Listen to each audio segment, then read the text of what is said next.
वार्ताहरात आपलं स्वागत आहे। सोलापूर शहरातील नई जिंदगी परिसरातील नागनाथ नगर येथे एका अज्ञात कारणावरून 2 गटात हाणामारी झाल्याची धक्कादायक घटना घडली आहे। मा आयशा हॉल जवळ झालेल्या या हाणामारीत 3 जण गंभीर जखमी झाले असून परिसरात काही काळ तणावाचे वातावरण निर्माण झाले होते। ही घटना रविवारी रात्री 8:30 ते 9:15 दरम्यान घडली आहे। मिळालेल्या प्राथमिक माहितीनुसार नागनाथ नगर भागातील मा आयशा हॉल जवळ 2 गट किरकोळ कारणावरून हाणामारी झाली। या घटनेत 3 जण जखमी झाले। घटनेनंतर तात्काळ जखमींना सोलापूर येथील छत्रपती शिवाजी महाराज सर्वोपचार रुग्णालयात उपचारासाठी दाखल करण्यात आले असून सध्या त्यांच्यावर उपचार सुरू आहेत।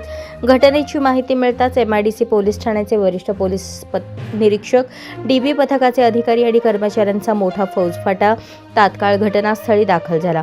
पोलिसांनी परिस्थितीवर नियंत्रण मिळवले असून परिसरात चोख पोलीस बंदोबस्त तैनात करण्यात आला आहे। हाणामारी नेमकी कोणत्या कारणावरून झाली याचा तपास MIDC पोलीस करत आहेत।